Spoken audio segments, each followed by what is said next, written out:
नमस्कार दोस्तों, आपका हमारे YouTube चैनल फुलवारिया क्लासेज में स्वागत है। दोस्तों, आज हम मेंसुरेशन और ज्योमेट्री के कुछ क्वेश्चन पे बात करेंगे, जिसका पार्ट होगा 7। 6 पार्ट तक हम वीडियो अपलोड कर चुके हैं। आप हमारे प्लेलिस्ट में जाके देख सकते हो। मेंसुरेशन और ज्योमेट्रिक के नाम से प्लेलिस्ट बना हुआ है। दोस्तों, अगर आप चैनल पर नए आए हो तो चैनल को सब्सक्राइब करना और वीडियो पूरा देखना। लास्ट में कमेंट करके ज़रूर बताएं वीडियो कैसी लगी। दोस्तों, ये वो क्वेश्चन हम आपको करा रहे हैं मेंसुरेशन और ज्योमेट्री वाले, जो प्रीवियस ग्रुप डी में आ चुके हैं और आगे भी एसएससी, सीजीएल, सीएचएसएल आदि एग्जामों में भी आ सकते हैं। तो दोस्तों, वीडियो पूरा देखें। हम बात करते हैं क्वेश्चन पर। क्वेश्चन क्या है मैं बता देता हूँ। हमारे यूट्यूब चैनल पर मैथ, मेंसुरेशन, ज्योमेट्रिक और रीजनिंग के नाम से प्लेलिस्ट बना हुआ है, आप वहां जाके चेक कर सकते हो। तो चलते हैं क्वेश्चन की ओर। क्वेश्चन क्या है देखो, हम वीडियो लंबा ना हो इसकी वजह से डायरेक्ट क्वेश्चन पे बात करते हैं। दोस्तों, ये जितने भी क्वेश्चन हम आपको करा रहे हैं ये प्रीवियस ग्रुप डी के पेपर में आ चुके हैं। तो देखो क्वेश्चन क्या है। एक आयताकार मैदान चौड़ाई, एक आयताकार मैदान की, यहाँ की लगा लो, की चौड़ाई इसकी लंबाई का 60% है। यदि मैदान का परिमाप 800 मीटर है तो मैदान का क्षेत्रफल ज्ञात करें। क्या भाई, मैदान का क्षेत्रफल ज्ञात करने को बोला। अब आप देखो, एक आयताकार मैदान है तो आयताकार मैदान किस तरह का होता है भाई? आयताकार मैदान इस तरह का होता है जिसकी लंबाई अधिक होती है और चौड़ाई कम होती है। ये होता है आयताकार मैदान। तो अब इसमें बोला है कि चौड़ाई है ना, इसकी लंबाई का 60% है। चौड़ाई है, जो चौड़ाई है वो क्या है, इसकी क्या है, चौड़ाई है वो इसकी लंबाई का, किसका भाई, लंबाई का क्या है, 60% है। लंबाई का 60% है। इस तरह से हम सेट करेंगे। अब आप बताओ लंबाई क्या होगी, 100 होगी और चौड़ाई क्या होगी भाई, 60 होगी, कह सकते हैं। और वैसे भी आप अंदाज़ा लगा सकते हो, जो आयत होता है तो आयत में लंबाई अधिक होती है और चौड़ाई क्या होती है, कम हो सकती है, होती है वो। तो आप देखो, हम कह सकते हैं लंबाई का अनुपात क्या होगा और चौड़ाई का अनुपात क्या होगा। तो आप देखो, लंबाई तो है 100 और चौड़ाई है 60। ये परसेंटेज में दोस्तों ध्यान रखना। अब आप बताओ, जब लंबाई 100 है और चौड़ाई 60 है तो हम इन्हें छोटा कर सकते हैं, काट लेते हैं। देखो हम काटते हैं अभी 10 से, तो ये जाएगा 6 और ये जाएगा 10। अब देखो, ये जाएगा 2 से 5 बार और ये जाएगा 2 से 3 बार। तो हम कह सकते हैं चौड़ाई रही 3 और लंबाई रही 5। तो हमारी जो लंबाई और चौड़ाई हमें मिल चुकी है कि लंबाई तो होगी 5x और चौड़ाई होगी 3x। यहाँ तक क्लियर है भाई? लंबाई भी निकाल लिया और चौड़ाई भी निकाल लिया और ये आयताकार हमने आपको चित्र भी बना दिया। अब आगे देखो, इसमें क्या लिखा हुआ, यदि मैदान का परिमाप क्या है, 800 मीटर हो, तो आप बताओ भाई आयत का परिमाप क्या होता है। आयत का परिमाप का सूत्र याद होगा आपको। तो आयत का परिमाप क्या होता है भाई? देखो, आयत का परिमाप, आयत का परिमाप क्या होता है भाई? 2 इंटू लेंथ प्लस ब्रेथ, यानी कि मैं कहूँ लंबाई प्लस चौड़ाई। क्या होती है? लंबाई प्लस चौड़ाई, यही होता है परिमाप। तो हमें जब परिमाप दे रखा है, भुजा हमारे पास है 3 और क्या है, 3 और 5 इसकी लंबाई हुई। यहाँ है लंबाई और लंबाई, ये लंबाई है, देखो ये लंबाई और ये क्या है भाई, चौड़ाई। यहाँ तक क्लियर है। अब जब आयत का परिमाप का सूत्र ये होता है 2 कोष्टक चालू लेंथ प्लस ब्रेथ, यानी लंबाई प्लस चौड़ाई, कोष्टक बंद। तो परिमाप हमें 800 मीटर दे रखा, तो हम क्या करेंगे, देखो इस सूत्र में सेट करेंगे। इस सूत्र के बराबर ये परिमाप को रखेंगे। तो देखो लेंथ प्लस ब्रेथ, परिमाप क्या है भाई, 800 मीटर। क्या है भाई, 800 मीटर। अब आप बताओ, आपको लंबाई भी दे रखी 5 है, तो हम इसकी जगह पे 2 तो ऐसे कैसे रखेंगे, लंबाई हमारे पास 5 है प्लस चौड़ाई क्या है, 3 है, तो हम 3 लेंगे और 800 बराबर में लिखेंगे। अब आप बताओ, जब हम 2 से इसे काट सकते हैं किसे, 800 को, तो हम कह सकते हैं 8 बराबर क्या होगा, 8 बराबर क्या होगा, 4 होगा, यानी कि 400 होगा। 8 बराबर क्या होगा, 400 तो 8 का जब हम 400 में भाग देंगे तो जो इस जगह पे x था दोस्तों, इस जगह पे x था, तो x बराबर क्या आ जाएगा हमारे पास निकल कर, 8 का हमने भाग दिया तो 8 में जो 40 यानी 50। तो x बराबर हमारे पास क्या निकल के आएगा 50। तो अब आप बताओ, जब x का मान हम 50 ला चुके हैं तो x की जगह पे यहाँ क्या रखेंगे भाई 50 रखेंगे। तो हम कह सकते हैं 5 × 50 करेंगे और इधर तो 3 था यानी कि 3 × 50 करेंगे, ये हो गया। तो मैदान का क्षेत्रफल बताओ। अब आयत का क्षेत्रफल क्या होता है, अब आप बताओ आयत का क्षेत्रफल क्या होता है। ये देखो आयत का क्षेत्रफल क्या होता है, आयत का क्षेत्रफल क्या होता है आपको पता है। आयत का क्षेत्रफल होता है क्या, लंबाई इंटू चौड़ाई। क्या होती है भाई, लंबाई इंटू चौड़ाई, लंबाई इंटू चौड़ाई होती है। तो हम जो हमारे पास लंबाई भी आ चुकी है कितनी भाई, लंबाई तो रहेगी टोटल कितनी 150, क्या होगी भाई 150। 50x का मान निकाला था हमने, 3 से मल्टीप्लाई किया तो 150 प्राप्त हुआ, और 5x लंबाई थी तो 50 से हमने मल्टीप्लाई किया तो यहाँ कितना मिला भाई 250। क्या मिला 50 25, हाँ 250। अब आप बताओ आयत का क्षेत्रफल क्या होता है, लंबाई इंटू चौड़ाई। तो अब आप कह सकते हो क्षेत्रफल किस तरह निकालेंगे भाई, लंबाई क्या थी, लंबाई थी हमारा 250, तो 250 से हम मल्टीप्लाई करेंगे किसको, चौड़ाई को, तो यानी कि 150 को। अब आप गुना कर दो, गुना करने के बाद हमारे पास क्या मिल जाएगा, इसका क्षेत्रफल मिल जाएगा। तो क्षेत्रफल देखो क्या होगा, हम मल्टीप्लाई करेंगे तो डायरेक्ट देखो 0 0 0, यहाँ तक क्लियर, 0 0 0। अब 5 0, 50 25 का 5, 2 हासिल, 5 दूनी 10 और 2 12, क्या हुआ 10 और 2 12। अब हम करेंगे क्या 0 5 2, क्या हुआ 2। अब देखो 0 0 5 7 3, हम कह सकते हैं 37,500 वर्ग मीटर, क्या होगा 37,500 वर्ग मीटर इसका क्या होगा भाई क्षेत्रफल होगा। तो ये क्या है, इसका आंसर है किसका, जो हमें आयत का दे रखा था, इस आयत का मैदान का क्षेत्रफल होगा, जो भी ये क्षेत्रफल होगा इसका क्षेत्रफल है टोटल 37,500 वर्ग मीटर। क्या है भाई, तो ये इसका होगा क्या आंसर। तो दोस्तों इसी तरह के क्वेश्चन हमने आपको 6 पार्ट तक जो वीडियो कराए हैं उसमें हमने कराए थे, और ये मेंसुरेशन और ज्योमेट्रिक वाले क्वेश्चन हैं हम आपको बता चुके हैं, ये ग्रुप डी के पेपर में आ भी चुके हैं। तो अगला क्वेश्चन लेते हैं, मैं वीडियो रोक के अपना क्वेश्चन लिख लेता हूँ ताकि वीडियो लंबा ना हो। तो दोस्तों ये अगला क्वेश्चन आपकी स्क्रीन पर आ चुका है। आपको हम अब से पहले 5-6 पार्ट करा चुके हैं, तो आप समझ चुके होते इस क्वेश्चन को आपने निश्चित रूप से बनाया होगा। और आपने हमारे पिछले पार्ट नहीं देखे हैं तो आप देख सकते हो, हमने पार्ट नंबर 5 के लिंक डिस्क्रिप्शन बॉक्स में दे दिया है। और दोस्तों वीडियो पूरा देखें ताकि ऐसा क्वेश्चन आने वाले एग्जाम में आपसे कभी भी गलत ना हो। तो चलते हैं क्वेश्चन की ओर।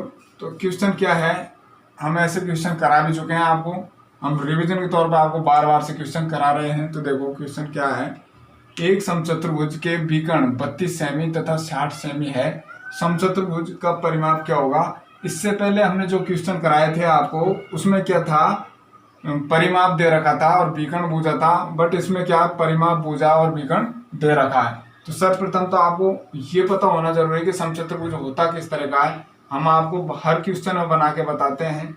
समचतुर्भुज इस तरह का होता है, आप जानते होंगे, इसमें 2 विकर्ण होते हैं, ये 2 विकर्ण होते हैं। अब इन्हें नाम भी दे सकते हो आप, इसे D1 दे दो, ये D1, और ये क्या हुआ भाई D2, क्या हुआ ये हुआ D2। ये हमने नाम भी दे दिया, ये एक समचतुर्भुज बन गया है। बोला है कि इसका विकर्ण 32 सेमी तथा 60 सेमी है। तो हम आपको इससे पहले भी बता चुके हैं कि जो विकर्ण होता है समचतुर्भुज में, जिसकी विकर्ण की लंबाई होती है वो मध्य से आधी आधी हो जाती है। जिस तरह की हम बताएं, फर्स्ट विकर्ण 32 बता रखा है इसमें, तो आप बोलेंगे भाई फर्स्ट विकर्ण, तो ये जो पूरी वाली भुजा है, ये लंबी वाली भुजा, इस बात को हम पहले भी बता चुके हैं आपको, जो ये लंबी वाली भुजा है इसकी लंबाई दे रखी है हमें टोटल क्या 32। तो हम कह सकते हैं ये जो मध्य से अलग अलग हो जाता है। और ये बात भी हम आपको बता चुके हैं कि इस जगह पे जो कोण बनता है ना, ये क्या बनता है भाई 90 डिग्री पे कोण बनता है। और समचतुर्भुज की प्रत्येक भुजाएं क्या होती है भाई बराबर होती है। ये वाली भुजा, ये वाली भुजा, ये वाली भुजा और ये वाली भुजा क्या होती है भाई बराबर होती है। और इसमें भी हमसे ये पूछा है कि इसका परिमाप क्या होगा, तो भुजा मिल जाएगी तो हम इसको एक भुजा मिल जाने पर हम 4 से गुना करके हमारे पास परिमाप प्राप्त हो जाएगा। अब आप देखो जब 32 क्या है, इसका विकर्ण है, तो हम कह सकते हैं ये D1 है, जो पूरी भुजा है 32 सेमी की है, तो हम कह सकते हैं इस जगह पे 16 सेमी होगा और इस जगह पे भी 16 सेमी होगा, यानी कि 16 सेमी करते पूरा विकर्ण कितना बन जाएगा, ये भाई 32 सेमी का बन जाएगा। दूसरा बता रखा है कितना भाई, 60 सेमी का। दोस्तों अगर मैप के माध्यम से आप ऐसे क्वेश्चन को समझ जाओगे तो एग्जाम हॉल में कभी भी गलत नहीं करोगे, और आपको वहाँ ऐसा मैप बनाने की भी जरूरी नहीं है, आप डायरेक्ट से ऑटोमेटिक दिमाग में आपके आ जाएगा किस तरह से हमें करना होगा। तो आगे देखो फर्स्ट विकर्ण हम सेट कर चुके हैं, D2 विकर्ण हमारे पास दे रखा क्या भाई 60 सेमी, तो हम इसमें भी दो जगह कर सकते हैं, 30 यहाँ होगा और 30 कहाँ होगा भाई, यहाँ होगा। तो 30 ये 60 हुआ और 16 ये 32 हुआ, तो दोनों विकर्ण सेट हो चुका है। अब हमसे पूछा समचतुर्भुज का परिमाप क्या होगा, तो आपको पता है जो समचतुर्भुज है इसका परिमाप क्या होता है, समचतुर्भुज का परिमाप क्या होता है, भुजा का 4 से गुना करना होता है, यानी कि समचतुर्भुज का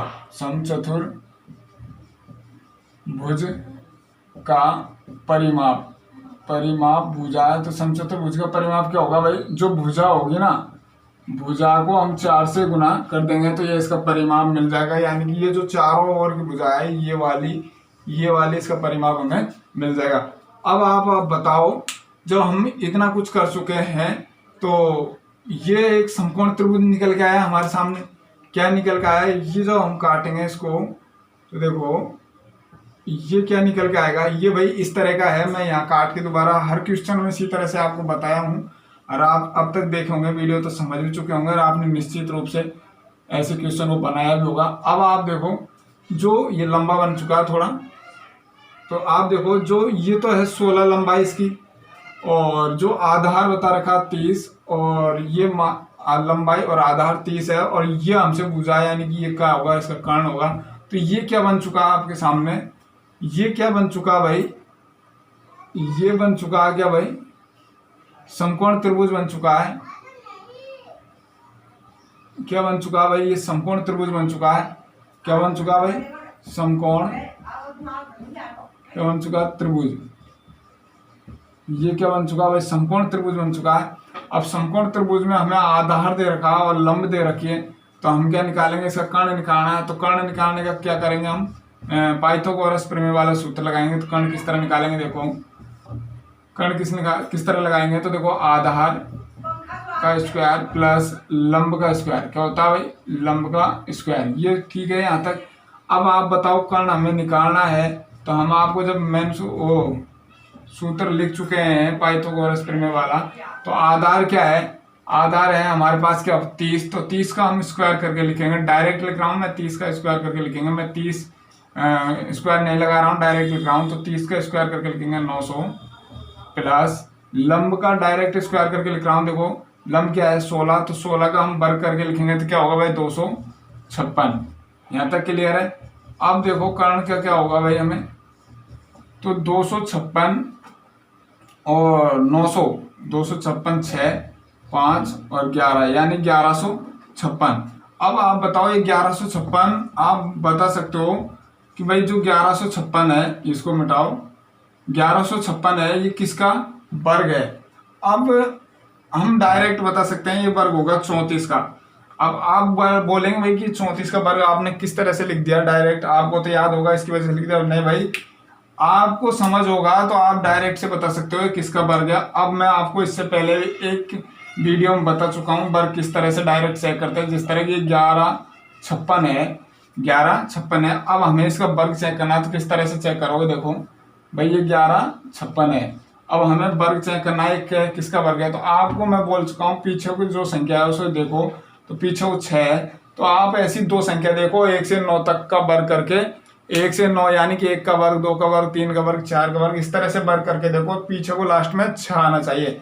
तो आप बताओ 4 चौकू 16, तो इसमें भी क्या आता है 16 में लास्ट में 6 आता है, और 6 छाम 36, तो 36 में भी लास्ट में 6 आता है। तो हम अंदाजा लगा चुके हैं कि जो लास्ट की संख्या होगी वो लास्ट की संख्या होगी या तो 4 होगी या 6 होगी। क्या होगी भाई, लास्ट की संख्या या तो 4 होगी या 6 होगी। अब यहाँ तक क्लियर है। तो हम दो संख्या लेके चलते हैं। अब आगे की दो संख्या देखो, तो दो संख्या को नियर अबाउट में तोड़ो आप, जिस तरह 3 चौकू 12, क्या हुआ भाई 3 चौकू 12 हुआ, और हम 3 से कम लेते हैं यानी 2 3 अगर 6 तो ये तो कम हो जाता, लेकिन नियर अबाउट में क्या होता है 3 चौको 12। तो अब जब हमें ये 11 था तो 11 से ज़्यादा मिला है, तो ऐसे में जब जो संख्या से हमें गुणा करने पर, जैसे 3 चौको 12 किया था तो पहली संख्या तो हम लेंगे, जैसे 3 ले लिया। अब 3 पे हमें जो 11 से गुणा, वो सॉरी 3 इंटू 4 करने पर हमें 12 मिला, तो 11 से क्या मिला, अधिक मिला, तो हम कम वाली संख्या लेंगे, कौन सी, 4। अगर यहाँ पे ये बाद नियर अबाउट में पहुंचने के बाद कम रहता तो हम क्या करते, इसमें से बड़ी वाली संख्या लेते, जिस तरह 6 लिखते। तो इस तरह से हमने डायरेक्ट 34 लिख दिया। तो ये कर्ण का मान मिला क्या भाई, 34। अब आपको पता है जब इस जगह पे ये भुजा होगी क्या 34 की, ये भुजा क्या होगी 34 की, मैं इसे मिटा भी देता हूँ, देखो ये भुजा होगी इसकी 34 की, तो ये भुजा भी क्या होगी इसकी 34 की होगी, और जो ये वाली भुजा है ये भी 34 की होगी, ये भी 34 की होगी। तो समचतुर्भुज का परिमाप क्या होता है, भुजा को 4 से मल्टीप्लाई। तो हम भुजा को 4 से मल्टीप्लाई करेंगे, देखो हम भुजा को 4 से मल्टीप्लाई करेंगे, 34 हमारी भुजा थी, 4 से हमने गुणा किया, 4 चौको 16 का 6 हासिल करेगी, 4 3 12 1 13। तो क्या होगा इसका 136 सेमी, इसका वो होगा क्या, परिमाप होगा, कितना होगा 136। तो ये इसका क्या होगा भाई, आंसर होगा 136 सेमी, परिमाप होगा इसका, क्या होगा 136। तो दोस्तों चलते हैं अगला क्वेश्चन की ओर, वीडियो पूरा देखें, आपको काफी कुछ सीखने को मिलेगा। तो दोस्तों अगला क्वेश्चन आपकी स्क्रीन पे ये रहा। इस तरह के क्वेश्चन है दोस्तों समबाहु त्रिभुज से काफी बार पूछे गए थे, तो आप इन्हें समझो और किस तरह से कर सकते हैं, और हमें उम्मीद है आप हमसे पहले बनाने की कोशिश करोगे, और आप बना भी लिए हो तो हमारे आंसर से आपका मैच कराना, आपका आंसर सही है या गलत है। फिलहाल हम क्वेश्चन में बात करते हैं। दोस्तों मैं बता चुका हूँ, ये ग्रुप डी में आ चुके हैं वो क्वेश्चन है, और आगे भी ऐसे क्वेश्चन आ सकते हैं। हमें अभी आपको जब मैथ कराएंगे तो मैथ में भी मेंसुरेशन और ज्योमेट्रिक का अलग से चैप्टर कराएंगे। फिलहाल हम वो क्वेश्चन कर रहे हैं जो प्रीवियस पेपर में आ चुके हैं। फिलहाल क्वेश्चन में बात करते हैं। आप देखो, यदि एक समबाहु त्रिकोण की भुजा 19 सेमी है तो इसका क्षेत्रफल क्या होगा।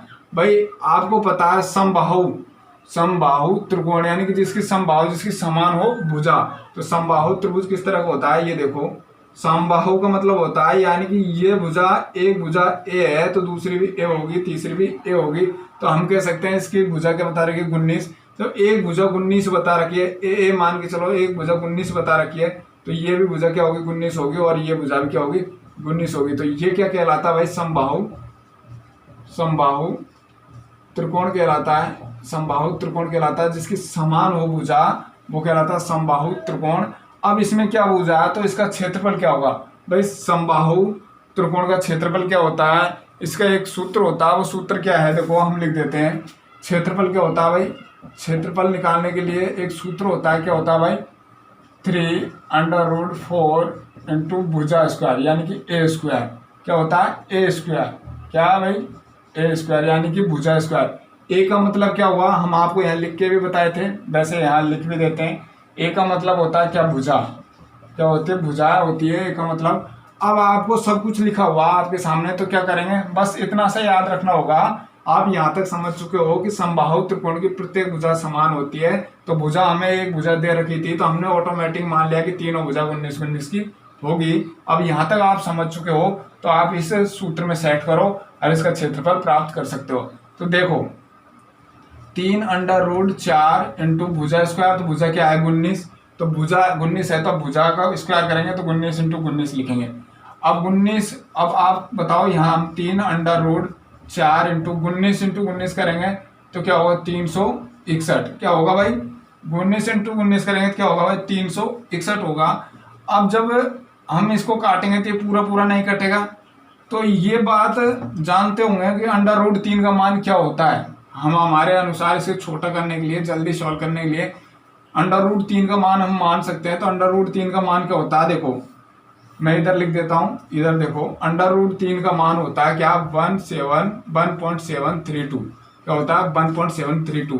अब आप बोलेंगे भाई कि 1.732 क्यों लिख दिया, तो दोस्तों एक सीरीज याद होती है, अगर आपको ये सीरीज याद होगी तो ये, अब मैं एक सीरीज लिख के बता देता हूँ आपको।